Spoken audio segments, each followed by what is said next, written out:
안녕하세요. 여러분의 마음과 마음을 하나로 잇고픈 DJ 김정미입니다.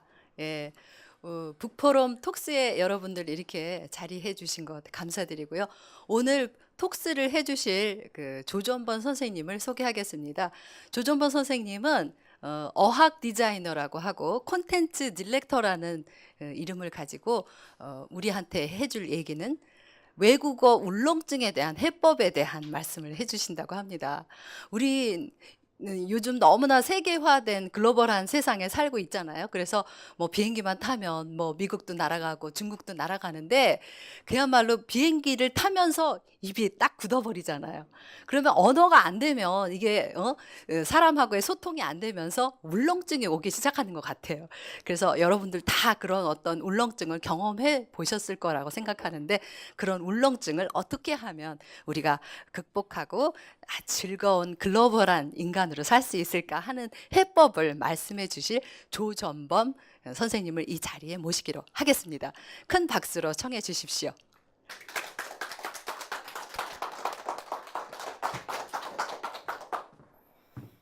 안녕하세요. 네, 반갑습니다. 오늘 바람이 참 많이 불었죠. 오시는데 힘들지 않으셨나요? 압구정동 제가 기억이 맞는지 모르겠는데 바람이 부는 날인지 비가 오는 날인지 이런 날엔 압구정에 가자라는 예전 그런 얘기 있지 않았었나요? 그죠? 저만 기억을 하는 건지 모르겠어요. 그래서 그 바람 맞으면서 바람남이 돼서 오늘 이곳에 왔습니다. 오늘 늘 뵙던 분들도 있고 새롭게 뵙는 분들도 많이 있는데요. 오늘의 주제는 그 외국어에 대한 특정 언어에 국한된다라기보다는 가장 보편적인 거는 사실 영어권이죠. 중국어나 일본어 또 이제 심지어 요새 아랍어까지 해서 많은 분들이 외국어에 관심을 두고 계시는데 어떤 부분에 대해서 좀 고민들이 있으실 거고요. 정답에 대한 부분을 명확하게 A, B, C입니다라고 제가 말씀드리고 싶은 부분이라기보다는 함께 공감할 수 있는 부분에서 적정치를 좀 찾아내고자 하는 부분이었습니다. 그래서 오늘 혹여라도 어떻게 하면 잘할 수 있을까? 정답은 뭘까라는 부분을 혹시 기대하셨다라면 일부 정도 그럴 수 있겠다라는 공감을 얻어가시는 선에서 함께 동참해 주셨으면 좋겠습니다. 괜찮으시겠나요? 그림을 보시면 제가 첫 화면을 잡을 때 어떤 걸 넣을까 좀 고심을 많이 했었어요. 어떤 그림인지 아시겠나요? 네, 허수아비인데요. 요새 가장 뜨고 있는 핫한 그룹이잖아요. 크레용팝이라고. 이 사진 요새 좀 저작권이 중요하죠. 그래서 신문에 게재된 사진을 지금 가져왔고요. 9월 27일자 날짜에 나온 겁니다. 농사 지으시는 분이 있을 거예요. 물론 그 벼농사 학습장이기 때문에 국가에서 운영하는 곳이겠지만 어떤 부분을 제가 메시지를 전달하고 싶었냐면요. 이 딱딱할 수 있는 공간에서 색다른 시각에서 바라볼 수 있는 관점을 연출을 하신 것 같아요. 그래서 현재 뜨고 있는 그 느낌과 자연과 이런 것들을 벗삼아서 함께 공유할 수 있는 부분, 이것이 과연 외국어랑 어떤 연계성이 있을 것인가 라는 안으로 해서 한번 첫 화면을 잡아봤는데요. 외국어에 대한 기대치가 많으시죠? 어떻게 하면 잘할 것인가? 또 외국어를 2가지 혹은 3가지를 동시에 학습 병행했을 때 그 효과가 있을 것이냐라는 그런 이야기들을 가끔 많이 듣는데요. 우선 간단한 소개 올리면서 본론에 들어가도록 하겠습니다. 이 화면을 보시고 드시는 생각이 어떤 것들일지 참 궁금합니다. 잠옷. 우선 제 소개를 간단히 먼저 드릴게요. 저는 어학 디렉터라고 소개를 드렸었는데 대학교 때 전공은 중국어입니다.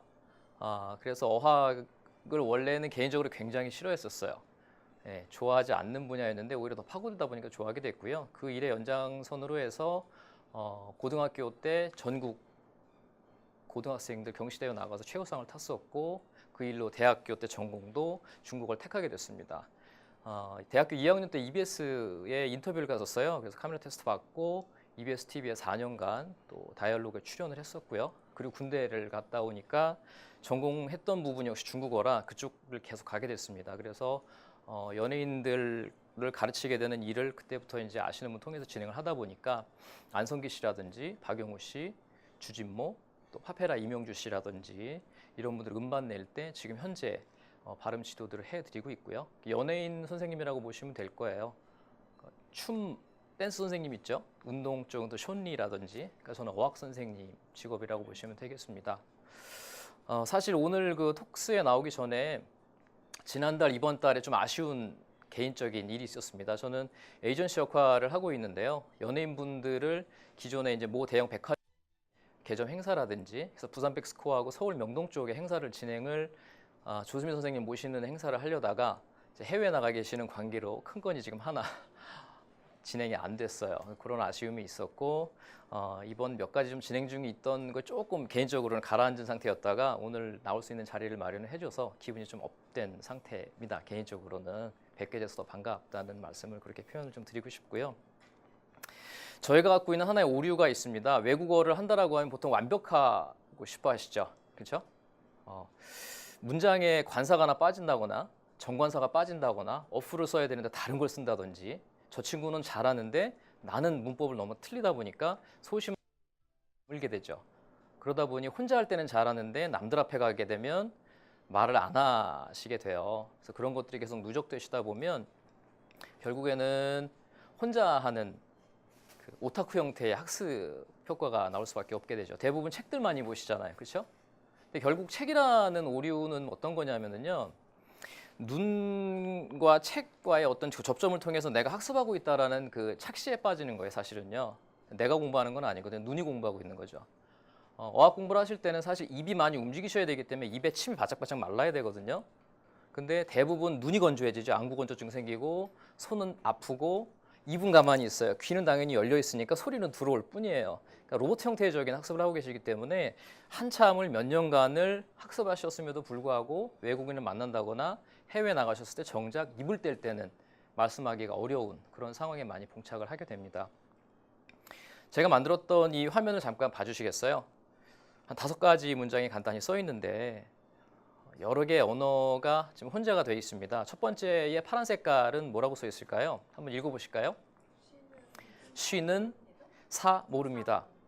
일본어를 아시는 분은 저 사자를 어떻게 읽을지 아실 거예요. 어떻게 읽을까요? 와타시라고 하는 단어입니다. 히라가나를 보통 쓰는데 이제 한자를 쓰다 보니까 좀 어색하실 수 있을 거예요. 쉬는 와타시 모릅니다. 이 말의 어투를 많이 썼던 연예인이 있었죠. 혹시 미수다 기억하시나요? 거기에 브로닌 씨라고 아시나요? 우리 이태리에서는 했습니다. 그랬습니다. 했을 때 그녀는 저 모릅니다 하죠. 그 말투인 것처럼 내는 영어와 일 경우에 저런 단어를 끼워 쓰기도 하고요. 그 다음 아래로 내려 세로 축으로 볼게요. 노란색은 뭘까요? 중국 하시는 분들 있으신가요? 오신 분들 중에서 좀 궁금해서 개인적으로 여쭤볼게요. 중국 하시는 분 있으신가요? 한 분 있으세요? 어떻게 읽을까요? 예, 这个와 谁的 모노다. 근데 谁도 일본어로 보면 나래라고 읽기 때문에 두 언어의 구사자일 경우에는 읽으실 수가 있겠죠.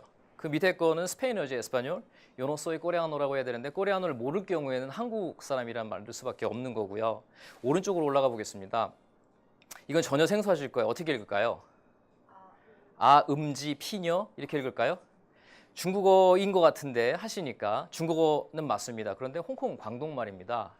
음지 이렇게 읽어요. 음지 비뉴 이렇게 하지 않고요. 일본어로 해서 카노조라는 뜻이죠. 그 여자라는 뜻입니다. 저는 그 여자를 몰라요. 음지 카노조. 또 이상하죠. 중국어와 일본어의 혼재 현상입니다. 마지막은 다 아실 것 같아요. 어떻게 읽을까요? What's Kore? What's this는 익숙하실 거예요. 근데 What's Kore는 낯설죠. 왜 그럴까요? 이 화면을 보시면서 느끼는 언어가 한 가지가 있습니다. 전 세계 공통 언어가 뭐가 있을까요? 를 한때 배우고 싶어서 도전을 해보고 싶었었는데 그 시간 투자하느니 개별 언어를 하는 게 낫겠다 싶었었어요. 그게 이 같은 경우는 그래서 각각의 언어를 동시에 도전을 해보자라고 해서 중국어였던 전공을 하면서 같이 일본어를 진행하게 됐고 그 경험으로 해서 이제 같이 두 언어를 비교해주는 일들을 하고 있습니다. 요새는 다문화 가정들이 많죠. 그래서 한쪽 부모는 외국 분들이 계세요. 집에서 일어날 수 있는 쉬운 현상들입니다. 엄마와 저렇게 이야기를 하고 아빠와 저런 단어를 주고받죠. 부모님이 한국어에 익숙해지기 전까지는. 그러나 자녀분들은 완벽한 한국어를 구사하는 상황인 거죠. 과연 이런 문장들이 쓰여질까라고 하실 텐데 해외 나가보시면 의외로 완벽하지 않은 단어를 연결해서 커넥팅하는 경우가 많습니다. 일례로 유학을 가신다거나 다른 분들과 함께 섞여서 랭귀지 스쿨에 다니실 때 국가별로 조가 구성이 되죠. 그럴 경우에 해당 언어들이 각각 이렇게 혼재 현상들이 나옵니다. 여기서 볼 수 있는 부분은 한 언어를 완벽하게 마스터하고 나서 그 다음 것이냐, 아니면 충돌 현상이 남에도 불구하고 극복하기 위해서 두세 가지를 같이 할 것이냐라는 거에 대한 고민점인 거죠. 정답은 사실 없습니다. 나는 하나를 다 마스터해야만 잘할 수 있는 스타일입니다. 있으실 수 있고요. 어떤 분은 여러 가지를 해도 괜찮아요. 저는 오히려 그게 더 도움이 되는 것 같아요. 그런데 후자의 경우는 제가 많이 보지를 못했어요, 사실은. 네. 그러면 언제 완벽할 수가 있을까요? 자동차 운전도 배우고요. 오토바이도 배우고 요트 운전도 배우고 나면 그때서야 나는 바다로 나가고 고속도로로 나갈게와 같은 케이스죠. 우리가 완벽하다라는 기준을 부모님이 결국은 외국분이 아니시기 때문에 완벽할 수도 없습니다. 저 역시도 마찬가지로 한국분들이시기 때문에 어느 적정선에서는 네이티브를 넘어설 수 없는 레벨이 분명히 존재합니다. 그럼에도 불구하고 활동을 한다거나 일할 수 있는 이유는 그 원어민들이 뛰어넘는다는 단어는 좀 그렇겠지만 누군가를 알려주고 지적을 해줄 때에 극복할 수 없는 적정선이 있어요. 그래서 그런 부분에 대한 첫 언어를 배우실 때는 되도록이면 한국 분들한테 배우시는 과정을 겪으시고 나서 접점을 찾으시고 그 다음 원어민으로 가시는 게 좋겠다라는 부분을 한번 좀 말씀드리고 싶습니다. 중간중간에 사진을 보시면 짬짜면이 보이시죠? 예전에 하나하나씩 먹었어요. 지금 두 가지 같이 먹죠. 역시 콜라와 팝콘도 같이 먹죠. 콜팝이 나왔고요. 또 다문화 시대에서 가족이 함께 사는 그런 시대가 됐습니다. 그래서 드리고 싶은 말씀은 어떤 거냐면 함께 하기 때문에 머리가 혼란스러울 것 같아라는 기존 선입견 자체를 벌써 떠올리셨다라고 하면 그것 때문에 학습은 접으실 수밖에 없어요. 충돌할 것이 아니라 한 번은 도전해보자, 해볼까라고 하는 그 시작점을 갖고 시작하셨을 때와 안 될 것 같아라는 네거티브한 성격을 갖고 하셨을 때 학습 효과에 대한 결과치가 좀 달리 나올 것 같다라는 부분입니다.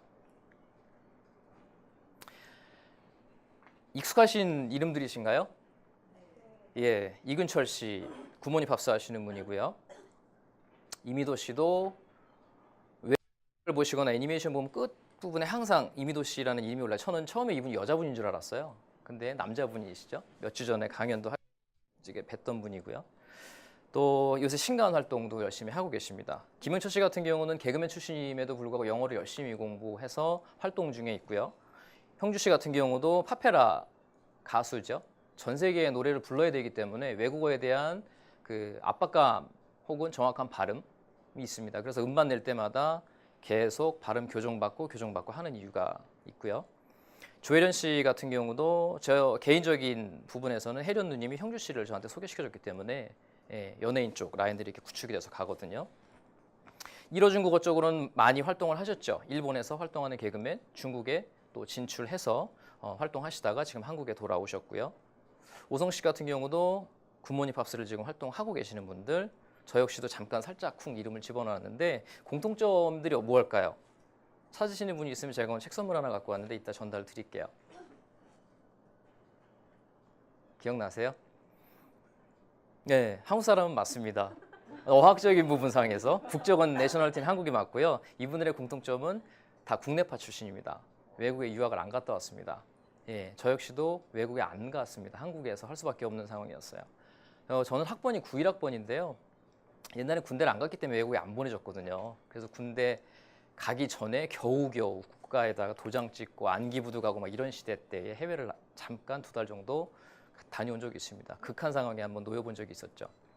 그런 상황에 여러분은 한번 놓여 보셨는지에 대한 질문을 한번 드리고 싶어요. 여행 갔다 오는 거는 전혀 별개입니다. 나는 전 세계를 다 돌아봤어. 자유여행 해봤고 사막도 갔다 왔고 한 20개국은 돈 것 같아. 어학관계와는 전혀 상관없습니다. 목적성이 없어요. 둘러보는 거 서울 시내는 다 가봤거든. 같은 얘기거든요. 그래서 제가 드리고 싶은 말씀은 많은 나라를 도는 것이 아니라 과연 한 나라를 가더라도 내가 학습한 언어를 쓰기 위해서 어떤 뇌의 브레인 셀을 움직였는지에 대한 결과값이 중요한 것이지 많은 나라 갔다, 유학 갔다, 고등학교 마치고 난 대학을 미국에 가서 MBA를 마쳐서 이런 것이 중요한 것이 아니거든요. 그런 어떤 탈피, 이 발상에 대한 전환을 좀 가셨으면 합니다. 자, 마지막 페이지가 되겠는데요. 몇 가지를 좀 정리를 해봤습니다. 정리라고 하긴 좀 뭐한데요. 그렇다면 외국에 나갈 수 있는 상황이 아니고요. 학생이고 자본도 없고 그럴 경우는 어떻게 해야 될까요? 가장 우리가 접할 수 있는 것들이 핸드폰, 스마트 기기, IT 제품들 다 하나씩 휴대하고 계시죠? 거기에 영화를 넣는다거나 드라마를 넣어서 보고 다니시는 거죠.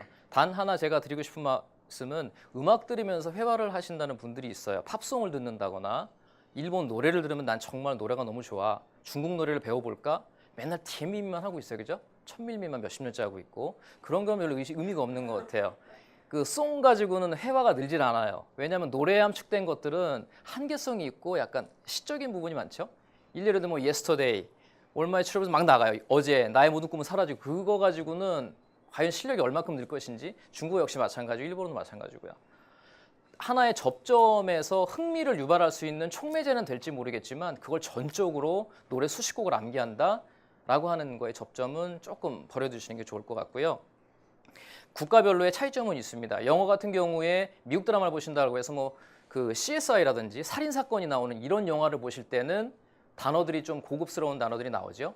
구체적인 것들. 거기서 얻어지는 학습 단어보다는 일상적일 수 있는 예를 들자면 뭐 그 데스퍼릿 하우스와이프스 같은 그런 위계주부리 같은 현실적일 수 있는 그런 이야기를 봐주시는 게 좋을 것 같고요. 일본 드라마 일드 같은 경우에는 요 근래에 끝났던 그 한사와 나오키라는 그 드라마를 보시고 나면 좀 경찰적인 이야기지만 미국식의 미드에 나오는 경찰 스토리와 일드에 나오는 경찰 스토리, 중드에 나오는 경찰 스토리가 스토리가 틀려요. 언어별로 그 섹션이 있기 때문에 해당 국가에서는 일본 쪽은 제가 권유를 해드립니다. 그런 스토리에 대해서는 이 어떤 그 분야에 대한 국한 하는데 미국권 영어라든지 잉글리시라든지 아니면 차이니즈에 관련돼서는 그 해당 언어권을 보시는 거는 제 개인적인 생각으로는 크게 업시키시는 데 도움은 안 될 것 같아요. 예, 오히려 예전에 뭐 러브보트라가 옛날 드라마지만 사랑의 유람선이라든지 아니면 화면은 좀 후질지 모르지만 우리 일상생활에 가까운 쪽으로 접근해 주시는 게 좋을 것 같고요. 두 번째, 나의 이야기 부분입니다. 보통 회화 학습하실 때 남의 얘기를 많이 하시지 않나요? 책을 봐도 그렇고요. 누군가를 만나도 그렇고 뭐 미스터 베이컨 어떻고 뭐 이 일본 사람들 이름을 댄다거나 교재 나와 있는 것들은 많이 얘기하시는데 정작 누군가를 만났을 때 내 얘기를 하고 있는지 내가 결혼을 했는지 가족은 몇 명이고 내가 어떤 일을 해왔으며 어떤 직업들을 해가고 있다. 이런 것들에 대한 연습은 전혀 안 되셨기 때문에 외국인들 만났을 때는 화제거리가 없죠. 그럼 진전 상태가 안 되기 때문에 그런 이야기를 한번 만들어 보시는 스토리텔링이 필요할 것 같습니다. 세 번째는 아까 잠시 말씀드렸었는데요. 본인을 극단적인 상황에 한번 놓게 하시는 거죠. 정말 배웠던 부분이 맞는지 이런 것들을 한번 체험해 보시면 좋을 것 같아요. 저도 중국에 처음 갔을 때 나름대로는 잘한다고 했었는데 정말 일주일 동안 방에서도 꼼짝 못하고 청도에서 안 나왔었어요. 못 알아듣겠어요. 무슨 말인지. 그걸 겪으면서 굉장히 뇌가 활성화됐던 기억이 있습니다. 네, 네 번째는요. 국가를 여행해 보자는 거죠. 한 달에 한 10만 원 정도 영어 학원비를 내신다라고 가정을 했을 때 1년이면 120만 원이잖아요. 제가 보기에는 오히려 그 금액을 집행하시는 것보다는 그 금액으로 해외를 한번 다녀오시는 거에서 얻어질 수 있는 결과값이 더 크지 않을까라고 생각을 합니다. 마지막으로는 본인이 그런 상황이 안 된다라면 이런 것들 할 수 있는 최적의 조건들을 매일 지하철 안에서 말을 해본다던가 친구를 만나거나 클럽에 가거나 종교하시는 분들은 또 서클을 조성하셔서 하시는 그런 상황들을 만드시면 좋을 것 같아요. 마지막에 그린 부분은 어떤 거냐면 눈과 손입니다.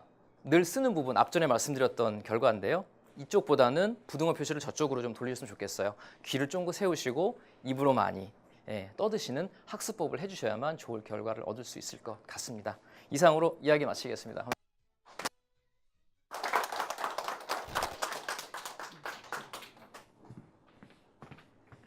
예, 어떻게 들으셨어요? 조정범 선생님의 이렇게 강연을 좀 듣고 나니까 좀 자신감이 생기죠? 야, 이게 뭐 못하는 게 당연한 거죠. 우리가 어떻게 다 다른 나라 말을 하겠어요.